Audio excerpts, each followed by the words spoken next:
आज 25 जून है।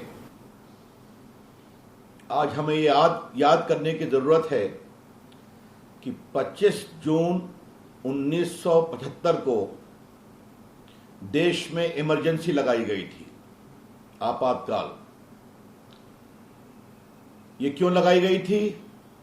क्योंकि उस समय कांग्रेस पार्टी की प्रधानमंत्री श्रीमती इंदिरा गांधी की कुर्सी बचाने के लिए उनके रायबरेली से चुनाव को इलाहाबाद हाईकोर्ट ने अवैध करार दिया था और बाद में बस उनकी कुर्सी बचे, इसी के लिए इमरजेंसी लगाई गई थी। देश के वरिष्ठ नेताओं लोकनायक जयप्रकाश नारायण, पूर्व प्रधानमंत्री भारत रत्न अटल बिहारी वाजपेयी, पूर्व उप प्रधानमंत्री लालकृष्ण आडवाणी, वरिष्ठ समाजवादी नेता चंद्रशेखर,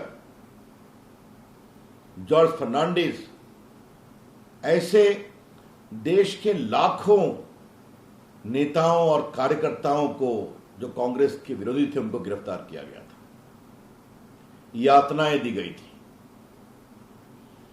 इतना ही नहीं, प्रेस के ऊपर भी सेंसरशिप लगाया गया था। जो खिलाफ लिखने की हिम्मत करता वो गिरफ्तार होता था। वरिष्ठ संपादक कुलदीप नैयर भी गिरफ्तार किए गए थे। देश में और कई पत्रकार गिरफ्तार किए गए थे।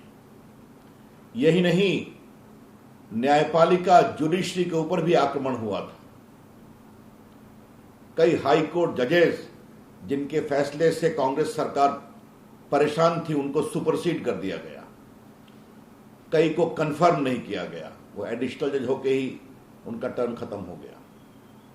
और तो और देश के महान साहसिक सुप्रीम कोर्ट के जज HR खन्ना को मात्र 2 महीने के लिए भी भारत का मुख्य न्यायाधीश इसलिए नहीं बनने दिया गया कि उन्होंने जनता की आजादी की वकालत की थी अपने निर्णय में, जो इमरजेंसी के समय नियंत्रित नहीं हो सकता।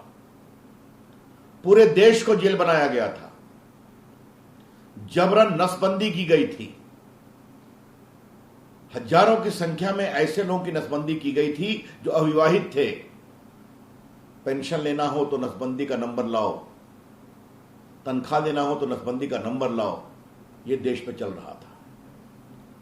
एक नारा गूंजा था, उस समय कांग्रेस पार्टी के एक दरबारी अध्यक्ष थे देवकांत बरुआ। उन्होंने नारा लगाया था, Indira is India and India is Indira. Bharat Indira Gandhi और इंदिरा गांधी भारत है।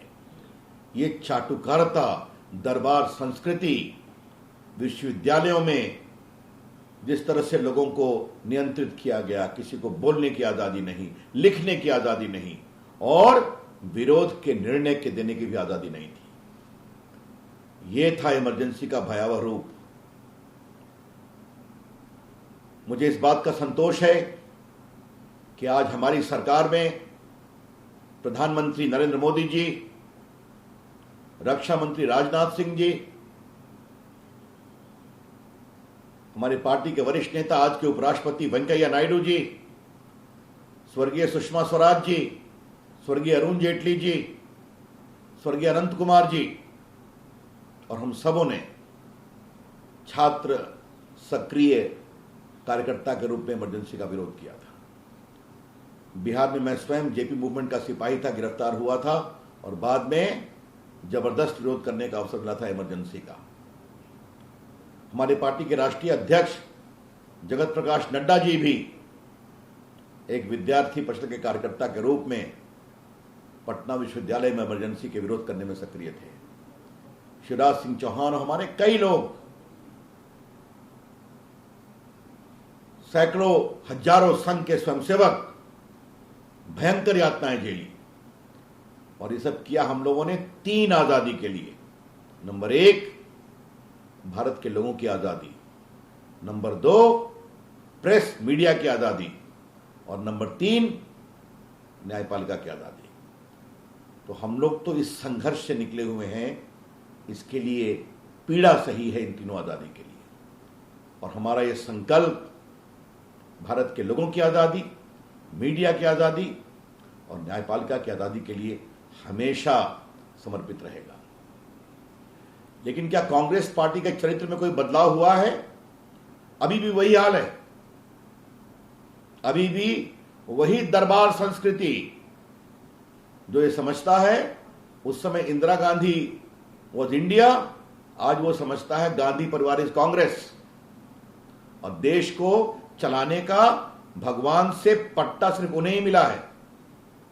आप देख रहे हैं ना, आज भी कांग्रेस की वर्किंग कमेटी में अगर कोई राहुल गांधी के खिलाफ हल्की सलाह भी देता है तो उसको भी किनारे करने का काम होता है।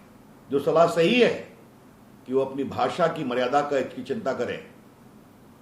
आज भी कांग्रेस पार्टी से जुड़े ऐसे कई वकील नेता हैं जिन्होंने भारत के मुख्य न्यायाधीश के खिलाफ बेबुनियाद आधार पर महाभियोग लाया था और बाद में जब उनको सैंक्शन नहीं मिला तो उसको चैलेंज किया था और बाद में उस केस को विड्रॉ कर लिया था। तो आज भी कांग्रेस पार्टी और उनके जुड़े हुए लोग न्यायपालिका पर दबाव देने का काम करते हैं और आज भी परिवार के खिलाफ कोई बोल नहीं सकता, आलोचना तो करना दूर की बात है। तो जो इमरजेंसी का इतिहास था कांग्रेस का, वही आज भी है।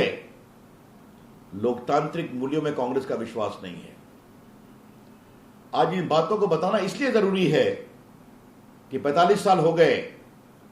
देश जब 1977 में लोकसभा का चुनाव हुआ तो देश खड़ा हो गया और कांग्रेस पार्टी बुरी तरह से हार हो गई और इंदिरा गांधी जी भी हार गई रायबरेली से और देश में लोकतांत्रिक मूल्यों की स्थापना की एक बड़ी क्रांति हुई और पहली गैर कांग्रेसी सरकार बनी। तो मेरी अपेक्षा है कि आज के हमारे जो नौजवान हैं, जो नई पीढ़ियां हैं, वो उस त्रासदी को याद रखें कि कांग्रेस पार्टी ने देश के लोकतांत्रिक मूल्यों का कितना अहित किया था। ये बताना बहुत जरूरी है। हम एक संकल्प लें कि भारत के लोकतांत्रिक मूल्यों को हमेशा मजबूत रखेंगे और भारत को एक प्रामाणिक लोकतांत्रिक देश के रूप में आगे बढ़ाएंगे।